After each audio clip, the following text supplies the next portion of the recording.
Bueno, debo contarles que hace aproximadamente media hora nos informaron a los profesores que por instrucciones de la autoridad de la facultad tenemos que iniciar las clases, ¿ya? Entonces, por mi parte, cumplo con las instrucciones que me dieron las autoridades, ¿ya? Ahora lamento que haya sido tan rápido, ¿ya? Porque tal vez más personas quieren asistir, ¿ya?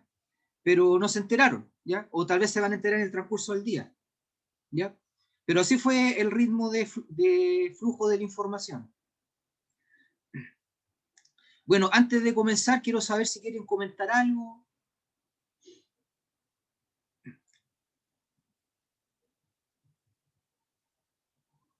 Fernando Galvez, ¿algún comentario? ¿No? Ya. Carlos.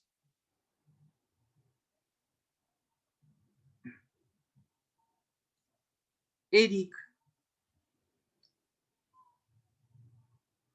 Ian. Ya. Bueno,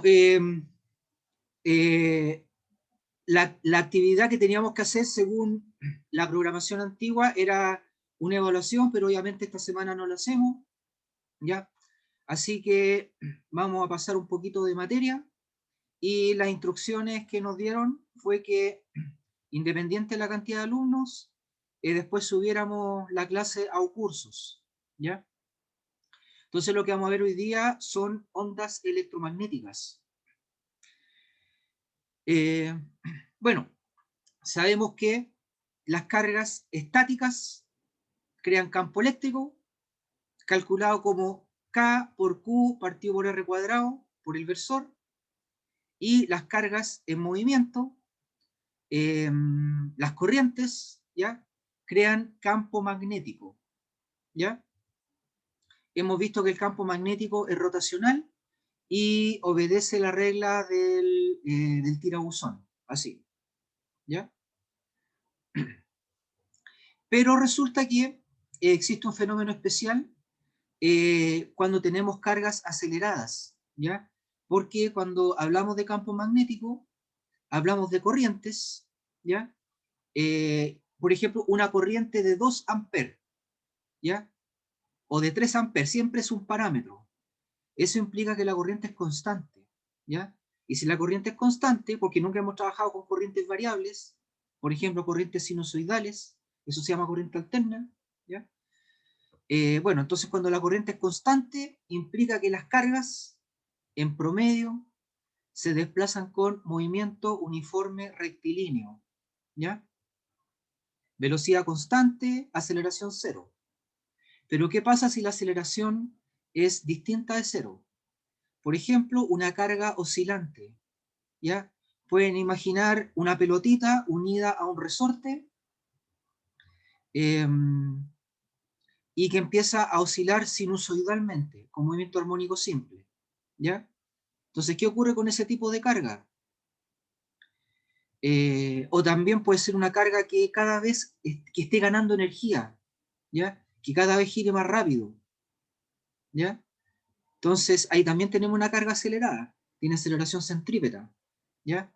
Incluso podría tener cada vez mayor rapidez, movimiento uniforme acelerado, ¿ya? Etcétera.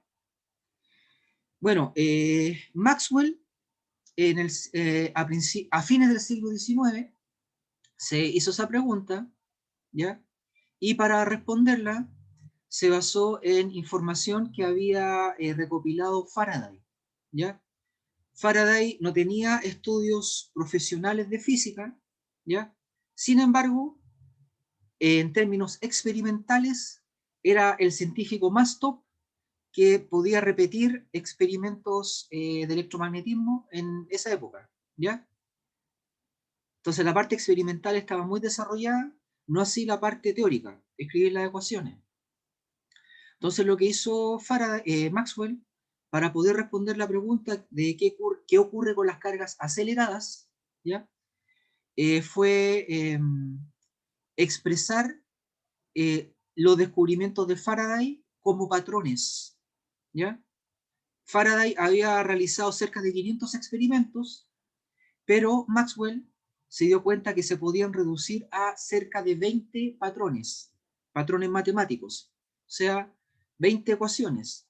Esas son las ecuaciones originales de Maxwell, ¿ya? Cerca de 20. Imaginen un gran logro en física, reducir eh, cerca de 500 hechos experimentales distintos a 20. Decir, mira, estos 500 experimentos se derivan de, son 20 versiones diferentes de lo mismo. O sea, son 500 versiones diferentes de 20 patrones básicos. ¿Ya? Fue un gran logro matemático, esa es la ecuación original de Maxwell, y posteriormente los científicos se dieron cuenta de que esto se podía reducir a no a 20, sino a 4. ¿Ya? 4 ecuaciones fundamentales. Y esas 4 ecuaciones, si uno las trabaja debidamente, puede generar la ley de Coulomb, puede generar el campo eléctrico de un sistema de cargas, puede generar el potencial eléctrico, puede generar el campo magnético de un cable por el que circula una corriente, y muchos más fenómenos. ¿Ya? Entonces se fue de verdad un maravilloso logro en física en general, porque fue la primera vez que se consiguió resumir tantos fenómenos en tan pocas ecuaciones. ¿Ya? Previamente Newton, en el siglo XVII, había hecho algo parecido cuando se dio cuenta que las ecuaciones para movimientos de cuerpos en la superficie terrestre, por ejemplo, una roca disparada por una catapulta, ¿ya? Que nosotros sabemos que describe una parábola, ¿ya? Lo vimos en cinemática. O, por otro lado, movimientos de cuerpos celestes, como el cometa Halley, amigo de Newton, ¿ya? Halley era amigo de Newton. O movimientos de planetas o de lunas, de satélites, ¿ya? Que eran, en esa época se consideraban cosas distintas.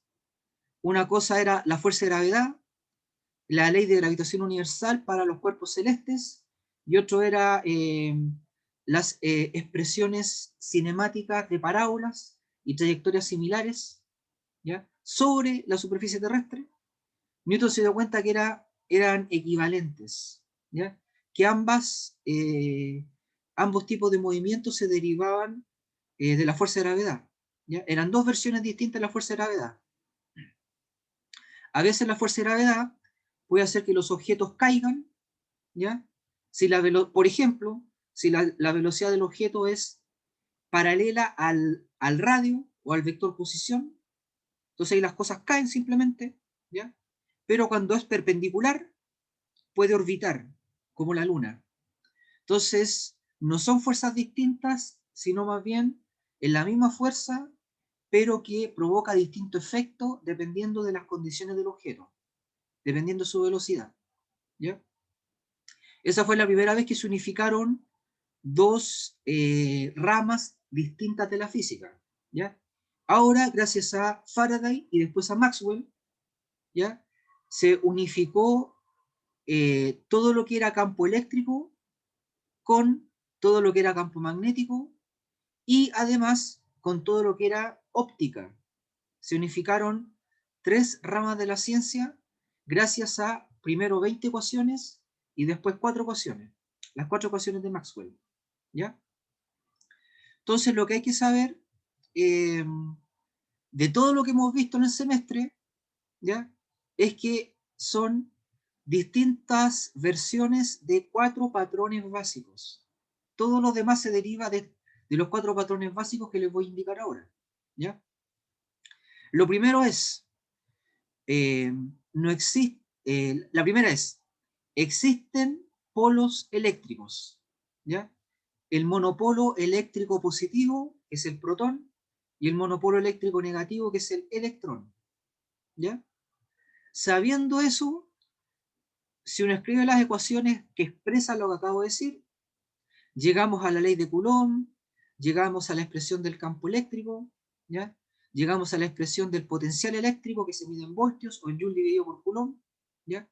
Etcétera, ¿ya? Todo eso está contenido en afirmar que existen monopolos eléctricos, ¿ya? Por otro lado, el segundo patrón es no existen monopolos magnéticos. En otras palabras, el campo magnético es rotacional. Dos formas equivalentes de decir lo mismo, ¿ya? ¿De dónde se deriva eso? Cuando ustedes toman un imán, que es un dipolo magnético, tiene un polo positivo que es el norte magnético y un polo negativo que es el sur magnético, ¿ya? Se parte con un imán que tiene dos polos, positivo y negativo, se rompe el imán para tratar de obtener un monopolo magnético positivo y un monopolo magnético negativo, y eso no es lo que se consigue. Al romper un imán que es un dipolo, se obtienen dos imanes, se obtienen dos dipolos, ¿ya? Se parte con un dipolo y se termina con dos dipolos. Así que no existen los monopolos magnéticos. El campo magnético como mínimo es dipolar, ¿ya? Bueno, y sabiendo eso, expresándolo matemáticamente, se obtiene por ejemplo, el campo magnético generado por un cable que obedece la regla del tirabuzón, ¿ya? Se obtiene la fórmula de la fuerza magnética, que es mediante un producto cruz, etcétera, ¿ya? Un gran logro por parte de Faraday y Maxwell, ¿ya? El siguiente patrón se conoce como eh, ley de Faraday-Lenz, ¿ya? Tiene que ver con el hecho, bueno, la ley de Faraday-Lenz se utiliza mucho en Chile, ¿ya? Gracias a eso Chile está industrializado, ¿ya? Porque tenemos muchas centrales hidroeléctricas, ¿ya? Lo que hacen las centrales hidroeléctricas es aprovechar una cascada donde hay flujo de agua. Esta cascada mueve un molino, ¿ya? Y ese molino está unido a una bobina, ¿ya? Un solenoide, el cual, eh, el cual al girar, ¿ya? Genera campo magnético, ¿ya? Un campo magnético variable, ¿ya? Y la ley de Faraday-Lenz indica que un campo magnético variable, o más precisamente un flujo, ¿ya? Un flujo magnético que incluye tres elementos, incluye un campo magnético, incluye un área por la cual fluye el campo magnético, ¿ya? Y además incluye una parte vectorial que indica cómo el área está inclinada, ¿ya? Tres elementos, o sea que variando el campo magnético y o variando el área y o variando el versor, la parte vectorial del vector área, uno puede crear una diferencia de potencial, ¿ya? Se puede crear voltaje, se puede crear energía, ¿ya? Y gracias a eso tenemos electricidad, ¿ya? Gracias a la ley de Faraday-Lenz, ¿ya?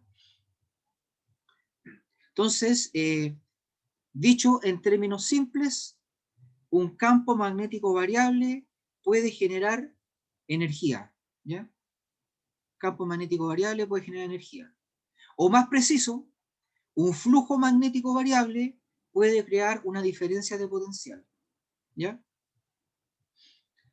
Bueno, y el último patrón que, que resume todos los fenómenos electromagnéticos, incluso óptica, ¿ya?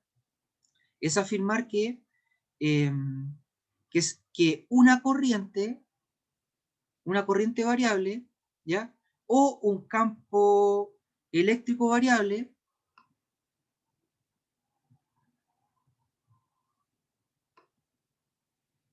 son capaces, eh, corriente variable o campo eléctrico variable, ¿ya? Son capaces de generar campo magnético variable, ¿ya? Eh, incluye la igualdad, dos términos, ¿ya?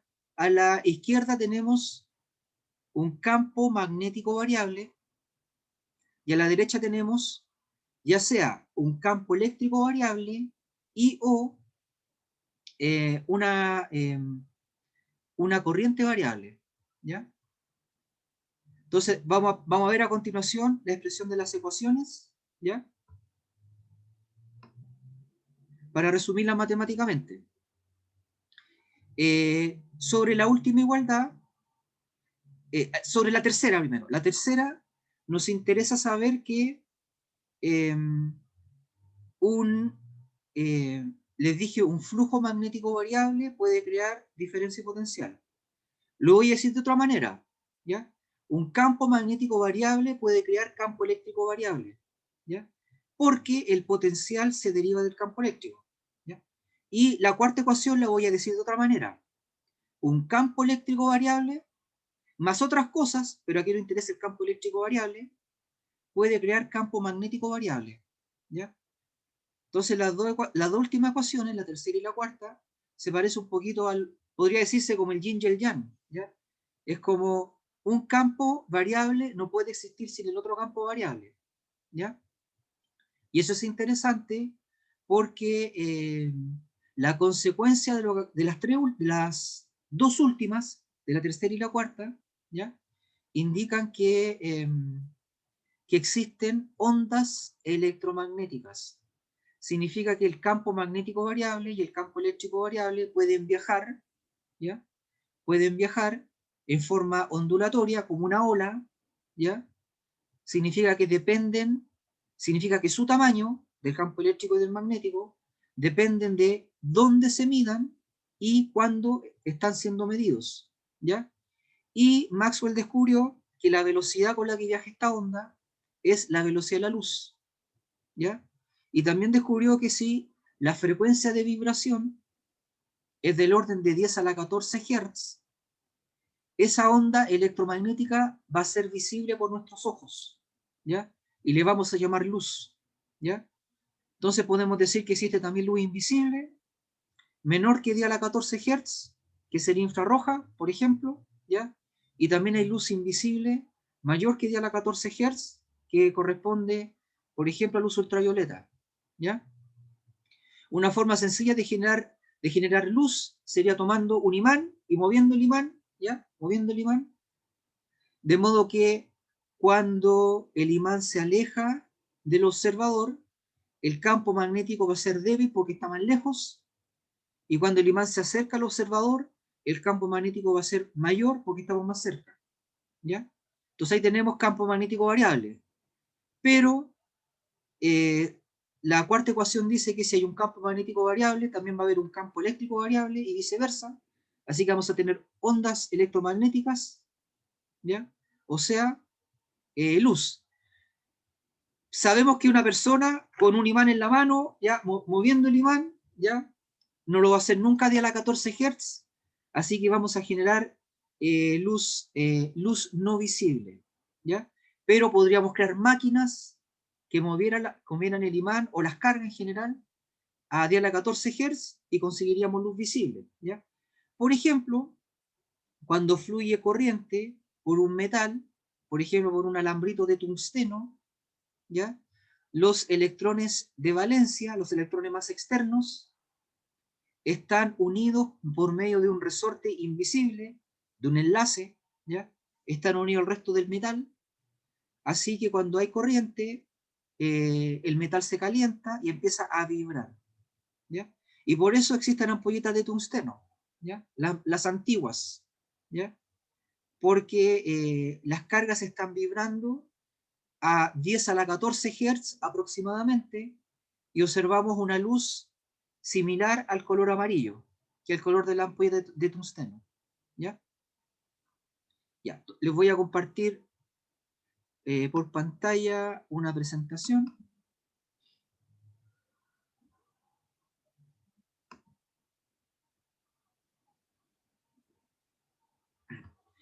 Antes de seguir, ¿tienen algún comentario? ¿Profe? ¿Sí? ¿Podría repetir de forma resumida las 4 leyes? ¿Cuál? Las 4 leyes en realidad. Ah, pero O las sea, vamos a ver ahora. Ahora las resumo. ahora ya, muchas ¿Ya? gracias.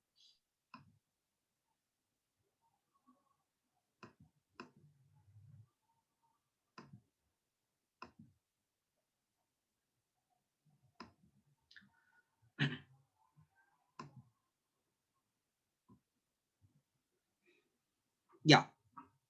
Ahora voy a resumir las 4 leyes y además vamos a ver la expresión matemática, ¿ya? Ojo que dice forma integral y forma diferencial, ¿ya? Esto es solo para que sepan el aspecto de las ecuaciones, ¿ya? No implica que les voy a pedir resolver integrales dobles, ¿ya? O derivadas en 3 dimensiones, ¿ya? Pero sí es bueno saber cuál es la expresión. La primera es la ley de Gauss eléctrica, ¿ya? Ley de Gauss eléctrica, primera línea, ¿ya? Que es la ley que dice que existen monopolos eléctricos, ¿ya? Las ecuaciones en la forma integral aparece eh, cierta variable igual a Q, igual a la carga. Se fijan, ahí está el monopolo eléctrico, la carga, y la forma diferencial dice que cierta expresión es igual a ρ. Esa es la densidad de carga. Forma equivalente de hablar de la carga eléctrica. Podemos hablar de la carga o podemos hablar de la densidad de carga eléctrica. ¿Ya? Aquí está ordenado de otra manera, ¿ya? Está ordenado de forma matemática, pero yo voy a hablar de cómo se expresa en forma lógica, ¿ya? En forma lógica, primero es, existen monopolos eléctricos, en segundo lugar, no existen monopolos magnéticos, que sería aquí la tercera fila, la que dice flujo del campo magnético, ¿ya? Flujo del campo magnético. Como no existen monopolos magnéticos, significa que cada vez que hay un polo positivo magnético, también va a haber un polo negativo magnético. Por lo tanto, las flechas de campo magnético que entren en cierta zona cerrada, si entran 3 flechas de campo magnético, van a salir 3 flechas de campo magnético. Porque el campo magnético como mínimo es un dipolo, como mínimo es dipolar. Por eso dice igual a 0 en la fila que dice flujo del campo magnético, ¿ya? La forma integral dice igual a 0 y la forma diferencial dice igual a 0. Porque la cantidad de flechas magnéticas que entran y que salen es el mismo número, así que la suma da 0. ¿Ya? Después vienen las aplicaciones tecnológicas, que son la tercera y la cuarta ecuación, que en esta imagen la tercera está en segundo lugar, que es la ley de Faraday. ¿Ya? La ley de Faraday. Veamos la forma diferencial. ¿Ya? A la derecha hay una derivada o razón de cambio. Eso indica que la variación del campo magnético, ¿ya? puede generar eh, potencial. Y el potencial se relaciona con el campo eléctrico. Si hay potencial eléctrico, 6 voltios, es porque hay campo eléctrico. ¿Ya? Esa es la ley de Faraday-Lenz. ¿Ya? Y la última igualdad, la igualdad número 4, ley de Ampère, o mejor dicho, ley de Ampère-Maxwell, ¿ya? Veamos la forma diferencial. A la derecha del signo igual hay una J y hay una letra D. La J tiene que ver con la corriente, ¿ya? Y la D tiene que ver con el campo eléctrico, ¿ya? Entonces a la derecha está diciendo que la variación del campo eléctrico, ¿ya? Y también la existencia de una corriente puede generar lo que está a la izquierda, ¿ya? Hay una H y la H tiene que ver con el campo magnético, ¿ya? Entonces la ecuación número 3, que es la ley de Faraday-Lenz, afirma resumidamente, ¿ya? Sin intentar ser matemático ni preciso, ¿ya? Afirma que un campo magnético variable puede generar una diferencia potencial o un campo eléctrico variable, y la ley de Ampère-Maxwell, la última, afirma que, sin ser preciso, ¿ya? Que un campo eléctrico variable puede generar un campo magnético variable, ¿ya? Más otras cosas que no vale la pena entrar en el detalle, ¿ya? Ya.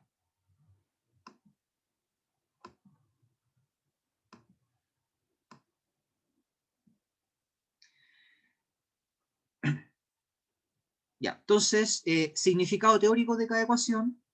La primera ecuación, que se refiere a los monopolos eléctricos, aquí dice que el significado teórico es: las cargas eléctricas generan campos eléctricos cuyas líneas de fuerza tienen comienzo y fin, ¿ya? Comienzan en las cargas positivas, por ejemplo, los protones, y finalizan en las cargas negativas, por ejemplo, en los electrones, ¿ya? Aquí está resumido en forma lógica. Entonces, primero están los monopolos eléctricos y después los monopolos magnéticos, ¿ya? Yo creo que es mejor entenderlo, resumirlo en forma lógica, ¿ya? Porque primero partimos con las dos obvias, y después las otras dos son aplicaciones tecnológicas, ¿ya? Ya, la segunda ecuación se refiere a que cuando ustedes parten un imán, obtienen dos imanes, ¿ya? O sea, no es posible aislar los polos magnéticos debido a que las líneas de campo son cerradas o rotacionales sin inicio ni fin, ¿ya? Porque cada vez que hay un polo magnético positivo, también va a haber un polo magnético negativo, ¿ya? Por eso son cerradas. Es imposible tener ya sea un monopolo magnético positivo, un norte magnético aislado o un sur magnético aislado, ¿ya?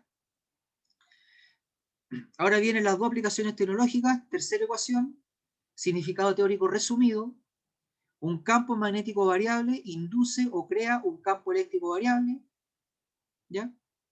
Esa es la esencia de la tercera ecuación, pero más preciso sería: un flujo magnético variable crea una diferencia de potencial, ¿ya? Pero por si acaso, si hay un flujo magnético variable, puede haber un campo magnético variable, ¿ya? Y si hay una diferencia de potencial es porque existe un campo eléctrico. Por eso es lo mismo, pero dicho con palabras más sencillas. Y la cuarta ecuación dice que un campo magnético puede ser producido por una corriente eléctrica, que es lo normal. Cuando uno dice la corriente va para arriba, el campo magnético es rotacional, ¿ya? O, esto es lo nuevo, puede ser producida por un campo eléctrico variable, ¿ya? Entonces hay algo curioso entre la tercera y la cuarta ecuación: es que si existe un campo X variable, ese campo X variable va a inducir o crear un campo Y variable. Si hay un campo eléctrico variable, va a haber un campo magnético, y si hay un campo magnético variable, va a haber un campo eléctrico variable, ¿ya? Y por esa razón nosotros podemos crear luz o podemos crear ondas electromagnéticas, ondas de radio, ondas de televisión, ondas de celular, etc.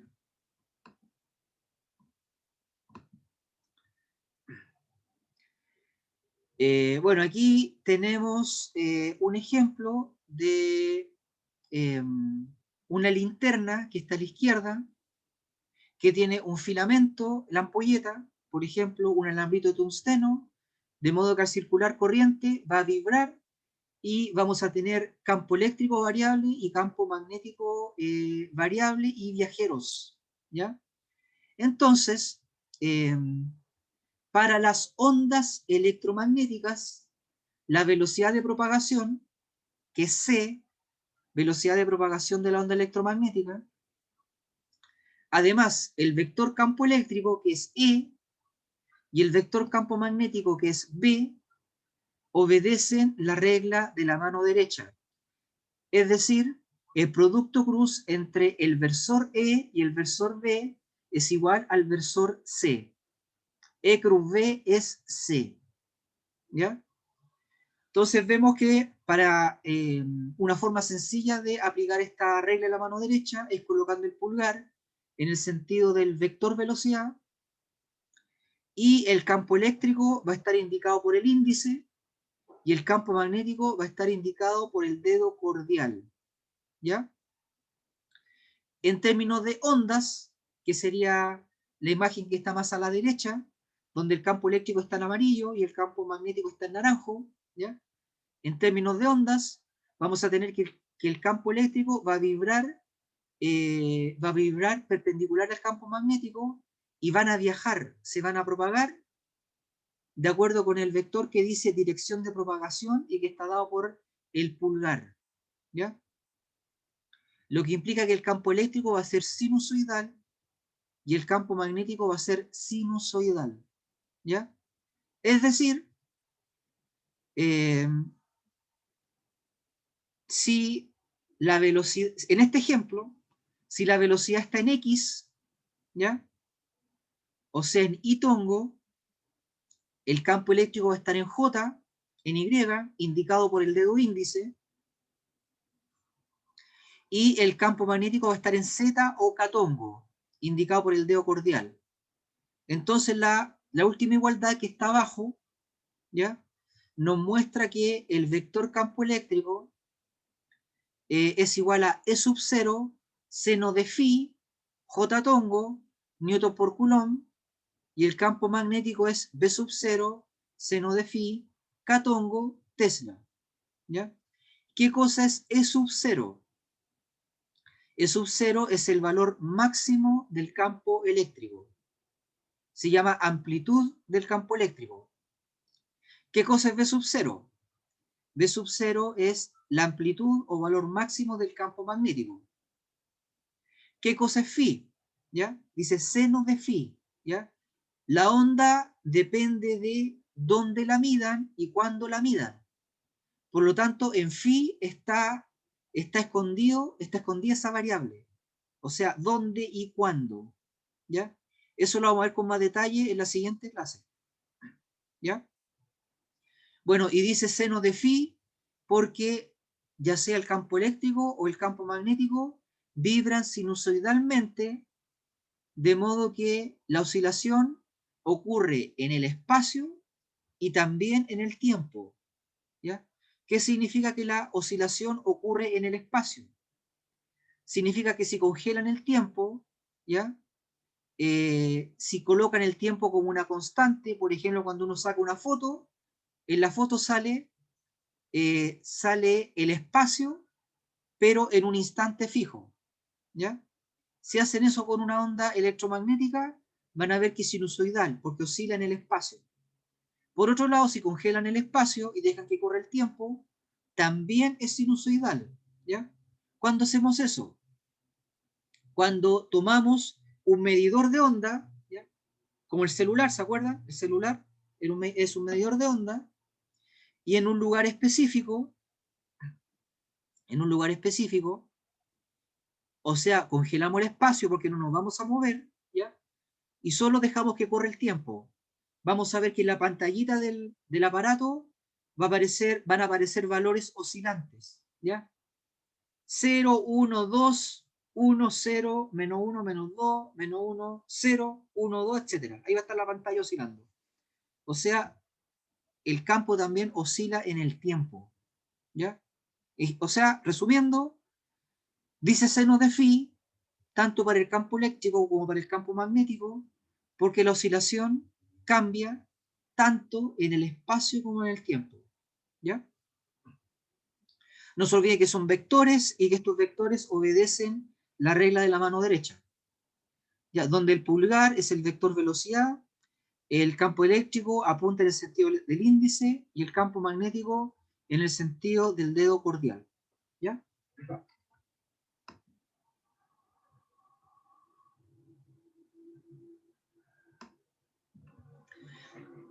Además dice acá abajo que si la velocidad de una onda electromagnética es c,0,0 metros por segundo, entonces el campo eléctrico va a estar en J y el magnético va a estar en K, ¿ya? Es bueno saber que la velocidad de la luz en el vacío o en la atmósfera, ¿ya? En la vecindad de la Tierra, es 3 por 10 elevado a 8 metros por segundo, o también podemos decir 3.00 por 10 elevado a 8 metros por segundo, ¿ya? La diferencia está en el decimal que no mencioné. La diferencia está en el tercer decimal, ¿ya? Pero si uno usa dos cifras significativas, entonces podemos decir que es 3.00, ¿ya?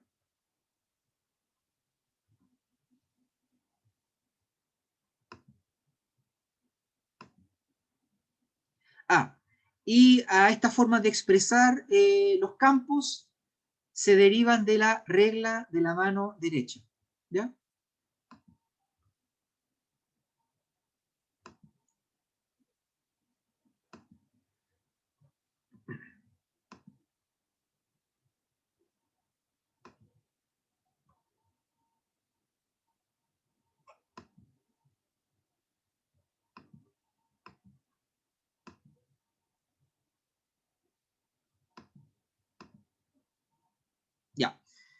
Antes de continuar, ¿tienen algún comentario?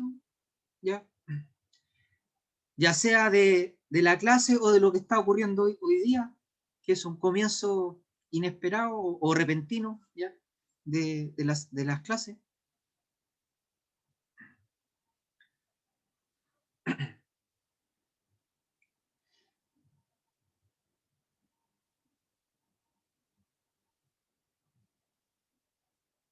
Fernando Galvez, ¿algún comentario?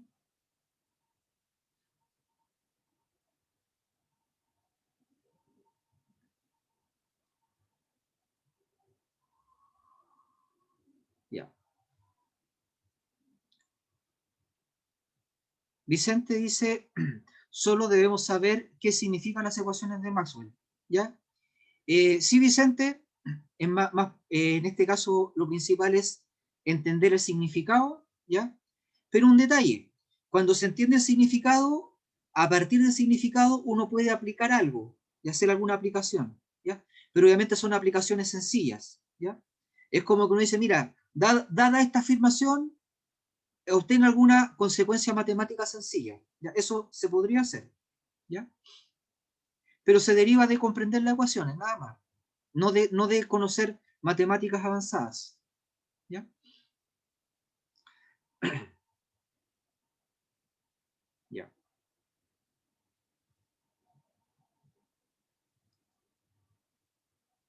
¿Más dudas?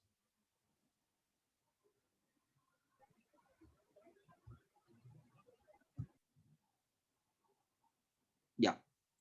Vamos a ver si funciona la tableta.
Ya, por ahora les voy a dejar el enunciado de un ejercicio, se los voy a comentar, ¿ya?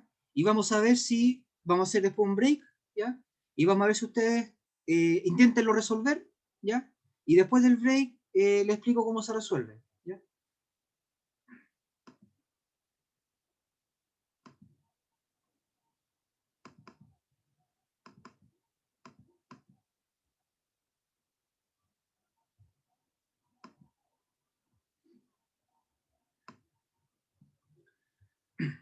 El ejercicio dice, para cierto rayo de luz, se cumple que el campo eléctrico es E sub 0 seno de phi j tongo, campo magnético es B sub 0 seno de phi k tongo, en unidades del sistema internacional, ¿ya?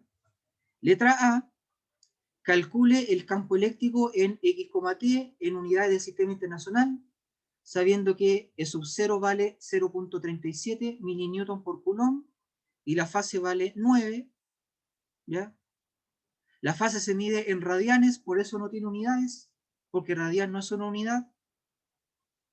Y letra B, calcule el campo magnético en X, T en unidades del sistema internacional, sabiendo que B sub 0 vale 9.73 microtesla y la fase vale 1000.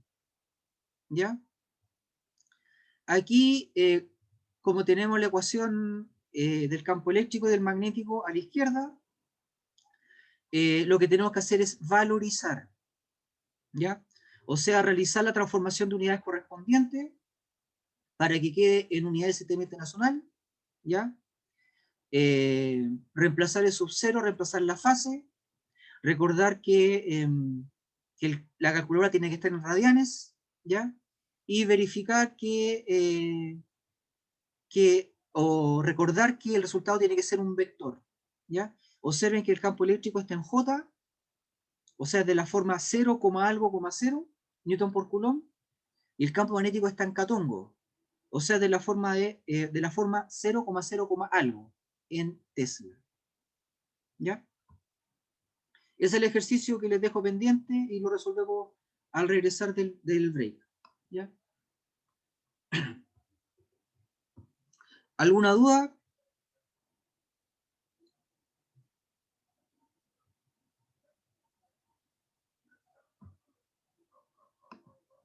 Yamila Terrazas, ¿algún comentario?